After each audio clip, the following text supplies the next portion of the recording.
bienvenue dans l'émission Parole de femmes. Cette semaine, nous allons parler d'équilibre, mais aussi d'extrême, de toutes ces choses qui se ressemblent un petit peu, mais où il y a une fine limite à ne pas transgresser pour ne pas tomber dans la chair, ne pas tomber aussi même quelquefois dans des choses qui sont totalement diaboliques.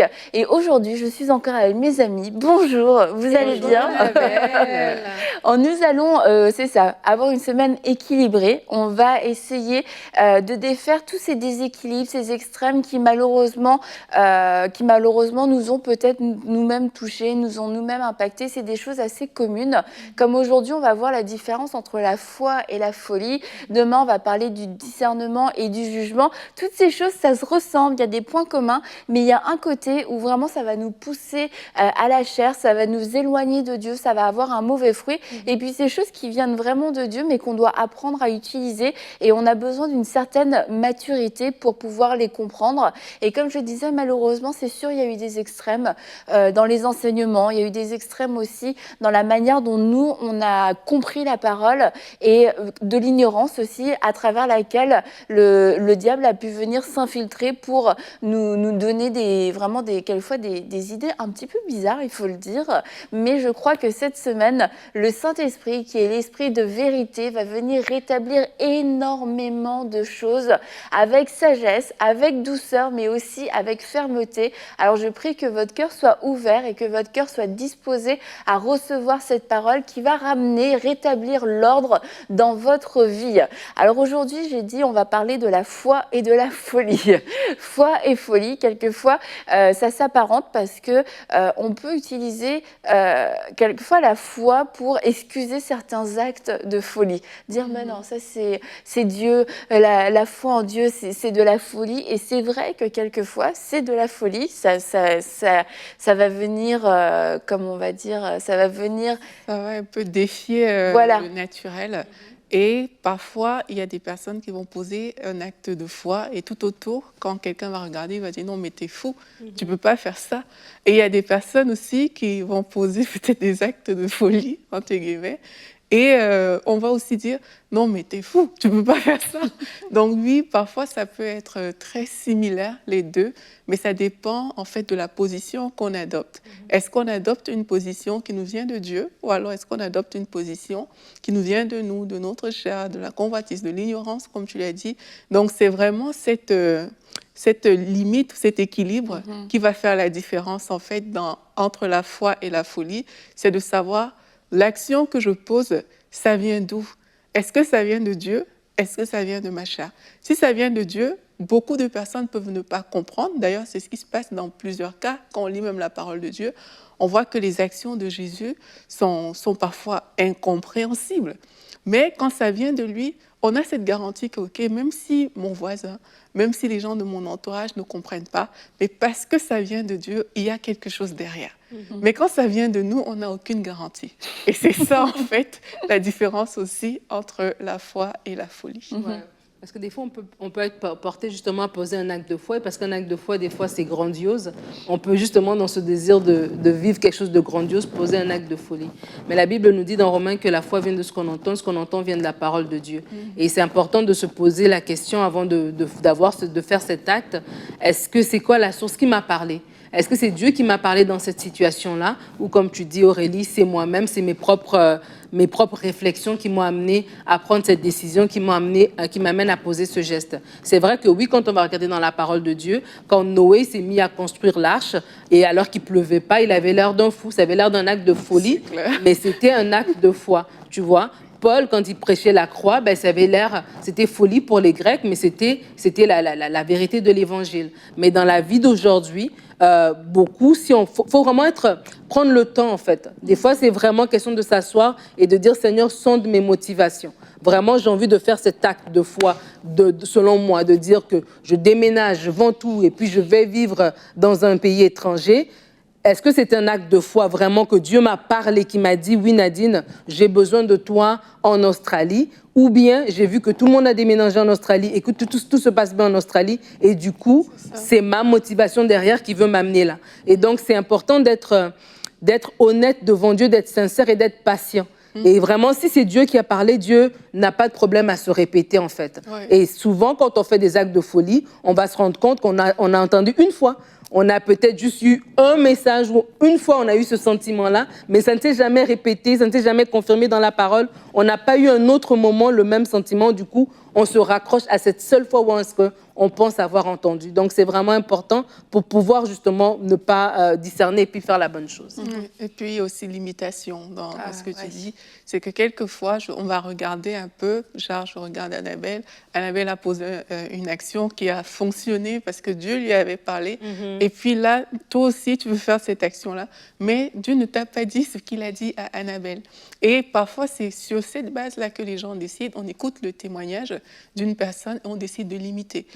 Le Saint-Esprit peut, sur la base d'un témoignage, te faire poser une action qui est bonne pour toi, mais il faut s'assurer vraiment que c'est lui qui a mis ça dans ton cœur, en fait.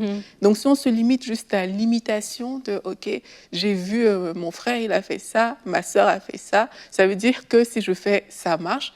En fait, c'est pas une logique, c'est pas cette logique-là qui est utilisée quand on parle de la foi, en fait. C'est vraiment Dieu qui te donne une parole, comme tu as dit, la foi vient de ce que tu as entendu, il te donne une parole qui te concerne, et cette parole peut ne pas concerner la personne à côté, tout comme la personne à côté qui a reçu la parole et ça a fonctionné pour elle, ça peut ne pas fonctionner pour toi parce que ce n'était pas ta parole à toi.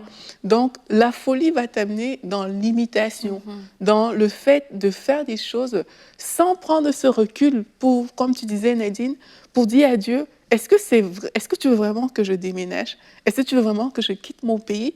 Il y a des gens, j'avais même entendu, là j'étais encore très petite, j'avais entendu ça, que des gens étaient partis dans une rivière pour marcher sur l'eau, parce que voilà, dans la Bible, c'est écrit qu'il faut marcher sur l'eau, et ils se sont noyés.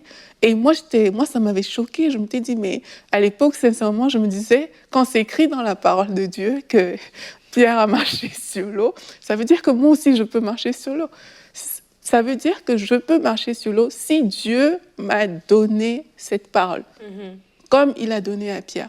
Mais s'il ne m'a pas donné à moi et que je vais me mettre à marcher sur l'eau, bon, surtout moi qui ne sais pas nager, je vais me noyer. Et comme j'aimerais lire ensemble, qu'on lise ensemble le verset de la semaine. Le verset de la semaine qui est dans Hébreux 4:12. « Car la parole de Dieu est vivante et efficace. Elle est plus tranchante que toute épée à double tranchant et pénétrant jusqu'au plus profond de l'être, jusqu'à atteindre âme et esprit, jointure et moelle.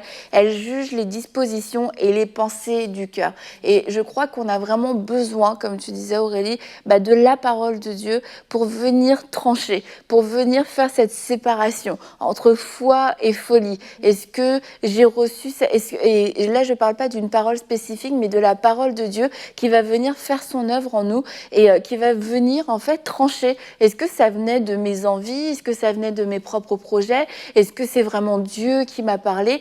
Et en fait, la parole qui est vivante et efficace va venir éprouver, va venir confirmer ou va venir corriger. Et aussi, lorsqu'on prend des décisions, quelquefois qui s'apparentent à des pas de foi, mais qu'on ne veut pas que la parole de Dieu, qui est vivante, puisse faire son effet, on ne veut pas aller être sûr que c'est la bonne chose, on s'expose vraiment à un danger. Et c'est vraiment le verset de la semaine, parce que c'est un verset qui va nous conduire, qui devrait nous conduire tout au long de notre marche chrétienne. C'est que la parole, lorsque vraiment on se nourrit de la parole, elle va faire son œuvre en nous. Et puis elle va venir séparer naturellement. Il y a des temps, oui, on est un peu dans la confusion. On vient d'entendre un super témoignage. Le gars, il a tout quitté. Il a reçu une parole. Le jour même, il a vendu sa maison. Le lendemain, il était dans un avion. Il a commencé à partir en mission. Et là, il y a eu un réveil. Il y a un truc qui s'allume en toi. Mais en fait, ce qui s'allume en toi, c'est cette soif de voir Dieu agir. C'est cette soif de voir cette obéissance et les âmes sauvées. Mais peut-être que toi, ton obéissance ne sera pas le fait de tout vendre et puis de partir. Ce ne sera pas le fait d'aller en mission. Peut-être que toi, ton obéissance, c'est de rester chez toi et de commencer à impacter au niveau de ton voisinage.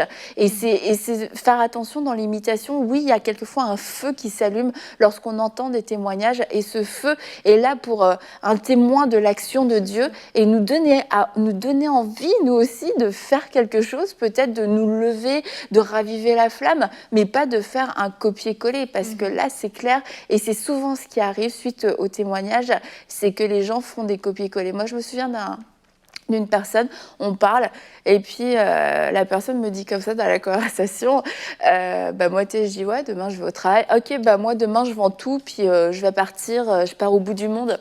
Ah, ok. Wow. Et là, je lui dis, mais là, tu veux pas être dans le jugement ou quoi que ce soit, donc je pose quelques questions. Tu vas faire quoi? Je sais pas. Ah, je sais pas si c'est bien ou pas. Et en fait, il partait vraiment sur un coup de tête. Il a tout laissé. Et quelques années plus tard, il est revenu avec plus rien. Ça a été la galère. Et il est revenu avec le témoignage. Je sais pas pourquoi Dieu m'a envoyé là-bas. Oh. Mais tu vois, c'est triste, mais parce que ça venait d'un coup de tête, d'un moment, un témoignage qu'il avait entendu, et du coup, il était parti lui aussi à son tour. Et ça arrive vraiment souvent, mais si on prend le temps de prendre la parole de Dieu qui est vivante et efficace, c'est des choses qui on sera épargnés en fait par ce genre d'erreur. Annabelle, quand Dieu parle par rapport à quelque chose, par exemple un voyage ou des choses comme ça, la parole de Dieu ne s'arrête pas. Hein. C'est pas du style Dieu t'a parlé une fois et il va plus jamais te parler de ce voyage-là.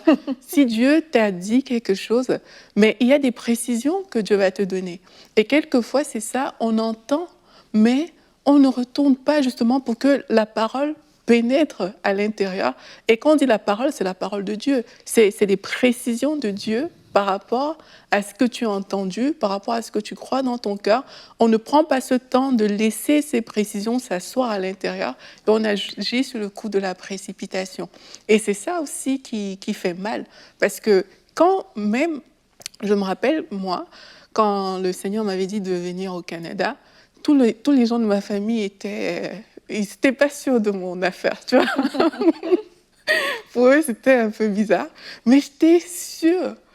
Et si j'avais juste écouté leurs paroles, je ne suis pas sûre que je serais venue. Mais il y a eu un processus vraiment long parce que j'ai eu mes propres résistances, j'ai eu des temps de doute, il y a eu beaucoup de choses, mais le Seigneur ne s'est pas arrêté à ça. Il a conduit, et ça s'est fait de façon fluide. Et parfois, on entend quelque chose, mais on veut se précipiter. Et la précipitation, vraiment, je le dis parce que j'aurais pu, à ce moment-là, dire aux gens de ma famille, vraiment, vous êtes tous des païens, vous n'avez pas la foi. Non, c'est ça aussi. Parfois, tu as vraiment entendu quelque chose, mais la folie te fait te lever du style « Ah oui, moi j'ai entendu, vous n'avez rien entendu, vous ne me suivez pas ». Là, tu deviens fou par rapport à tes parents, par rapport à tes amis, par rapport aux gens qui t'entourent. Là, tu manifestes de la folie, alors que derrière, peut-être qu'il y avait vraiment une parole de foi. Mais c'est parce que tu n'as pas pris le temps d'asseoir ces choses, de demander des précisions à Dieu, de demander « Ok, comment est-ce que j'annonce ? Comment est-ce que je le dis aux gens de mon entourage? Comment les choses vont se passer? Quelles sont les étapes? Que là, tu peux, même sur la base de la foi, dévier en fait vers des actions qui peuvent te mener vers des choses folles. Tu as dit un mot vraiment clé, le mot fluide. Et ça, c'est important. Moi, je me rappelle même moi-même aussi dans ma vie personnelle, quand j'ai dû faire vraiment des pas de foi, vraiment faire un changement de direction aussi des fois, vraiment, c'était fluide. Ça veut dire que oui, la décision est arrivée, mais le lendemain ou le surlendemain ou une semaine plus tard, un mois plus tard, une confirmation ou quelque chose qu'on avait besoin qui s'est rajouté. Et c'est comme si Dieu lui-même, il attendait juste que tu dises oui, et puis lui-même, il déblaye le chemin. Mais j'avais une parole quand tu parlais tout à l'heure, Annabelle, de dire à quelqu'un de ne pas chercher à impressionner Dieu.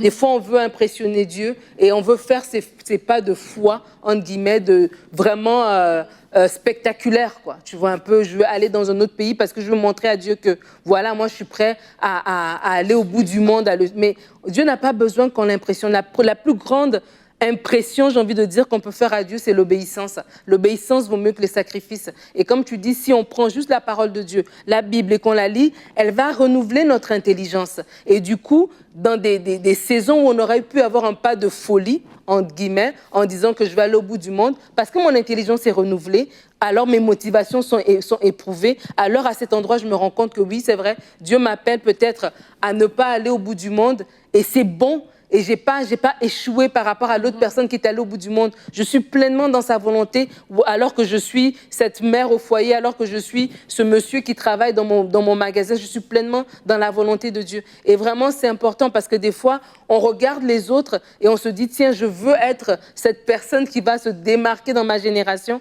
en faisant quelque chose de grandiose. Mais vraiment que l'ennemi ne nous mente pas en nous attirant nous faire perdre notre temps. Tu vois, ce témoignage que tu racontes, ben, c'est dommage ces années perdues, et c'est dommage après cette amertume, et c'est dommage après quand on n'est même pas conscient que c'est nous-mêmes qui avons pris la décision, c'est pas Dieu. Et là, on va rentrer dans de l'amertume, on va en vouloir à Dieu, on va se réquestionner pour la prochaine fois. Si je l'avais pas bien entendu la première fois, est-ce que Dieu parle encore? Est-ce que je l'entends encore? Donc, il y a tellement de conséquences qui peuvent arriver par la suite que vaut mieux, comme tu dis, vraiment se laisser la parole elle-même être vivante et permanente en nous et trancher ce qu'il faut. Et c'est sûr que les échecs au niveau de notre foi peuvent vraiment nous impacter. Tu te dis, bah, comment est-ce que je peux encore croire? Et surtout quand on arrive à la mauvaise conclusion que Dieu n'a pas tenu sa parole, mais pour une parole qu'il n'a jamais donnée en fait.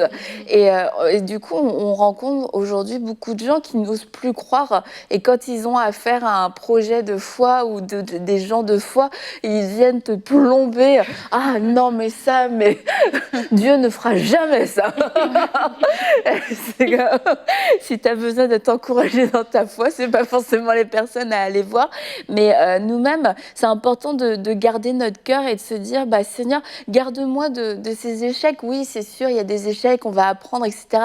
Mais il y a des échecs, vraiment, on peut les éviter parce qu'on va chercher la parole de Dieu, on va chercher à lui obéir et pas impressionner ni Dieu, ni les hommes. Ok, là, tout le monde se lance, tout le monde est dans les médias. Bah, moi aussi, je me mets dans les médias, je fais un pas de foi et je vais acheter du matériel pour une somme complètement astronomique. Tu te lances dans une campagne et en fait, t'as pas reçu de parole de Dieu. Et quand Pierre dit si c'est toi, ordonne que je vienne vers toi, Jésus lui dit viens. Là, Jésus lui a dit viens. Du coup, Pierre a commencé à marcher.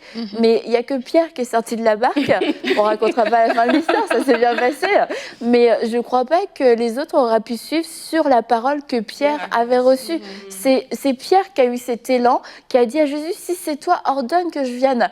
Et aujourd'hui, on ne veut pas forcément tout le temps mettre Dieu, tester Dieu. Si c'est toi, ordonne que ceci. Si c'est toi, ordonne que cela. Mais Jésus a répondu à l'affirmative. Il a dit oui, viens. Il a voulu, je pense qu'il a voulu enseigner quelque chose à Pierre. Il a voulu lui montrer, regarde, avec moi tout est possible. Et Pierre a pu marcher sur l'eau. Et il a vécu une expérience absolument extraordinaire. Et je pense que c'est quand même une bonne chose, pas forcément dans la forme que Pierre l'a faite, mais de s'assurer, oui, que ça vient de Dieu.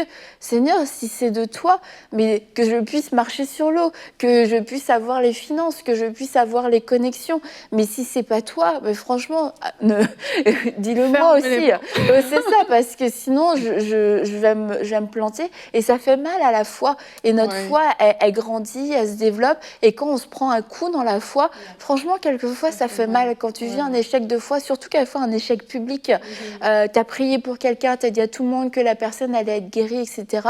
Et là, ou que la personne allait être ressuscitée, c'est difficile. Mais après, Dieu nous apprend la persévérance parce que ses promesses sont oui et amen. Ça a peut-être failli une fois, je ne sais pas pourquoi, et c'est vraiment le genre des questions, c'est pas le genre de questions auxquelles on va répondre aujourd'hui. Mais ça ne veut pas dire qu'on doit s'arrêter de prier pour tous les malades, mais peut-être que d'annoncer la résurrection sur tous les réseaux sociaux, etc., peut-être que ça, c'était pas sage de le faire. En tout cas, c'est que ça fait mal, les coups qu'on peut se prendre dans notre foi, mais nous sommes appelés à être des gens de foi, parce que sans la foi, il est impossible de lui être agréable, et Dieu nous amène toujours à marcher sur l'eau d'une façon ou d'une autre, et la peur va nous faire figer ou nous faire hésiter. Or, nous sommes vraiment appelés à être ces gens de foi. Ouais, la la peur immobilise Annabelle. Et par rapport à ce que tu dis, j'aimerais encourager les personnes à ne pas se mettre dans des positions comme si elles voulaient obliger Dieu à faire, à faire quelque chose en fait. Et parce que ça ne fonctionne pas. Parce que très souvent en fait, en plus, on le fait en prenant la parole. C'est que tu cherches un verset dans la Bible, tu le prends et puis tu dis, OK, ben, Dieu, il a dit... tu ne m'abandonneras pas. Telle chose. Et puis, tu te lances une parole que toi, tu veux absolument que Dieu s'aligne dessus. Mais ce n'est pas comme ça que ça fonctionne. Parce que quand on regarde même à la tentation de Jésus, Satan lui dit quelque chose. Il lui dit, ben, si tu es vraiment le Fils de Dieu, jette-toi dans le vide, car l'Éternel a dit qu'il va envoyer ses anges et tout. Mais c'est une parole vraiment de Dieu, qu'il va envoyer ses anges. Mais s'il se serait juste jeté dans le vide, il se serait mis dans une position, parce qu'en plus Jésus lui répond que tu ne tenteras pas le Seigneur ton Dieu. Et même dans certaines versions, on dit tu ne te mettras pas dans une position genre d'obligation envers Dieu. Et là, c'est comme, en fait, si lui, il avait décidé de se jeter dans le vide, mais il se serait mis dans cette position du style « Seigneur, je t'oblige à venir me secourir parce que tu as dit dans ta parole que tu ne m'abandonneras pas. » Mais ce n'est pas ça que Dieu nous demande de faire. En tout cas, ça, ce n'est pas l'attitude de foi. Dans les deux cas, il y a la parole de Dieu, mais c'est parfois subtil. Et c'est cette parole qui va séparer jointure et moelle, parole contre parole. C'est ça, il faut s'assurer vraiment, parce qu'il y a eu la parole qui a été envoyée par l'ennemi, puis il y a eu la réponse de Jésus qui est venu donner la parole qu'il a reçue pour cette chose, en fait. Donc, c'est important de dire, moi, je vais prendre la parole que Dieu m'a donnée pour agir avec. Je ne vais pas prendre une parole dans la Bible que j'estime être bonne pour moi, pour faire des choses, mais je veux vraiment recevoir la parole qui vient de Dieu, et c'est cette parole qui va faire la différence dans ma vie. Ce ne sera pas une parole forcée par moi-même. Bah d'ailleurs, Aurélie, tu vas répondre à une question qu'on a reçue dans Allô les filles. J'ai besoin de ma voiture, mais j'ai à cœur de la donner. Que dois-je faire? Mais avant de répondre, j'aimerais vous refaire un appel sur cette fameuse rubrique #Allô les filles. Je vous encourage vraiment à nous envoyer vos questions à allolesfilles@emcitv.com avec une vidéo pour nous poser vos questions. Ce genre de questions, vous pouvez nous la poser, comme ça on pourra diffuser votre vidéo pendant l'émission et puis on pourra vous voir et ce sera super, ce sera vraiment super. Vous êtes d'accord avec moi les filles? Absolument. Oui, ce sera vraiment super. On a envie de vous voir, on a envie de vous entendre et de vous répondre un peu plus directement pour créer plus d'interaction entre vous et nous. Donc envoyez-nous vos questions en vidéo allolesfilles@emcitv.com. Donc pour toi Aurélie, cette question c'est ça, j'ai besoin de ma voiture mais j'ai à cœur de la donner, que dois-je faire? Parce que aussi quelquefois la foi peut être mal comprise, notamment au sujet des finances, au sujet des offrandes, où on se dit c'est bien, je donne, je vends, je me libère de tout. Aurélie, que veux-tu répondre? Moi, ce que je réponds à cette question, c'est que c'est important de faire la différence entre les offrandes émotionnelles et les offrandes qui sont inspirées par Dieu. Et c'est vraiment la question que cette personne doit se poser. Est-ce que donner ma voiture, ça vient de mes émotions, ou alors c'est vraiment une action qui est inspirée par Dieu? Maintenant, comment faire la différence entre les deux? Quand quelque chose vient de tes émotions, c'est vraiment ton âme qui est active en fait. Et malheureusement, quelquefois aussi, c'est des convoitises qui sont actives. Tu sais que, OK, je vais donner ma voiture pour avoir une voiture d'un standing supérieur. Donc, je donne ma voiture. Mais derrière, il n'y a aucune parole de Dieu qui soutient ce don, en fait. C'est juste ton désir, peut-être, d'avoir plus. Et comme tu sais que, OK, si je donne, peut-être j'aurai plus, je vais le faire. Donc, là, tu te mets à donner. C'est bien de donner, parce que la Bible dit qu'il y a plus de joie à donner qu'à recevoir. C'est bien de donner, mais dans ce cas, surtout par rapport à cette question, elle dit qu'elle en a besoin, en fait. Donc, si elle donne sa voiture comme ça, juste sur la base de son âme, c'est une bonne chose de donner, mais on dirait un manque de sagesse, quelque part, parce que ce n'est que son âme qui a été en action. Maintenant, il y a aussi des offrandes spirituelles, inspirées par le Saint-Esprit. Dans ce genre d'offrande, on dirait que oui, tu peux aussi avoir besoin, mais c'est comme s'il faut que tu lâches quelque chose pour que le Seigneur, lui, apporte encore plus dans ta vie. On voit ça avec le cas de la veuve et Élie dans la Bible, où il lui manquait juste la farine et l'huile. Et là, il a fallu qu'elle lâche cette farine et cette huile. Et la Bible dit que le pot d'huile n'a jamais manqué, la farine n'a jamais manqué dans sa maison. Dans le cas des offrandes inspirées par Dieu, c'est souvent ça. C'est qu'il y a quelque chose, il y a vraiment une parole de Dieu dans ton cœur qui te convainc. Et là, c'est comme si vraiment il faut que tu lâches. Et une fois que tu as lâché cette chose-là, mais tu vas voir que la parole de Dieu, concernant les offrandes, les dons, mais s'applique sur toi alors que tu donnes vraiment le Seigneur te donne en retour. Donc, pour conclure ma réponse, j'aimerais te dire, distingue bien. Est-ce que c'est une offrande émotionnelle que tu vas faire ou alors est-ce que c'est une offrande inspirée de Dieu? Même si tu es dans le besoin, quand c'est inspiré de Dieu, il faut le faire. Mais si c'est juste ton cœur qui parle et tout, c'est bien. Peut-être c'est pas amour que tu le fais, mais si ça ne vient pas de Dieu, garde ta voiture pour toi, tu en auras certainement besoin. Quand tu parlais, ça me fait penser à ce verset qui dit « Moi, la sagesse, j'ai pour demeure le discernement, je possède la science de la réflexion. » Et ça, c'est vraiment un verset important à méditer aussi dans le cas de cette sœur qui vient de poser cette question, de dire « Seigneur, donne-moi ta sagesse. » Moi, c'est une prière que j'ai toujours faite. « Seigneur, donne-moi ta sagesse, donne-moi ton discernement. » Pas un discernement, pas une sagesse du monde dans le sens où j'ai peur de faire des actes de foi, mais vraiment la sagesse qui vient d'en haut, la sagesse divine. Et ça, c'est important pour vous de posséder cette science de la réflexion qui va vous amener à ne pas être dans la folie, mais à être dans la foi. De posséder cette sagesse d'en haut, cette sagesse divine qui va vous permettre de discerner aussi dans des situations. Est-ce que là, c'est mon émotion qui parle ou vraiment Dieu m'a invité à faire ce pas-là? Et quand Dieu vous invite, pas même par rapport aux offrandes, moi je le sais, des fois on a vraiment donné des gros montants, mais on avait la paix et on n'a pas manqué, hein, on n'a pas manqué après. Donc vraiment, quand c'est Dieu qui le fait, il y a quelque chose qui se passe.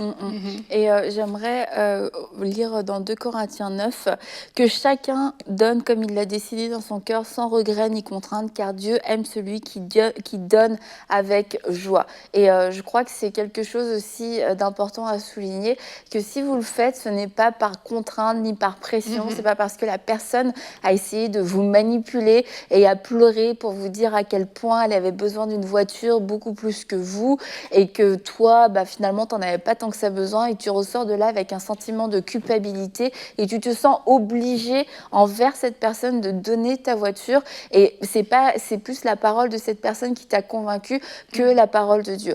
Donc moi, je trouve ça bien lorsqu'on a à cœur de faire des grosses offrandes, des choses qui nous coûtent et qui vont avoir des conséquences aussi dans notre vie, c'est que laisser retomber un certain temps. Pas un mois, hein, mais se laisser 24 heures, 48 heures quelquefois parce qu'il y a des émotions. Et moi, ça m'est arrivé plusieurs fois où mes émotions étaient à vif.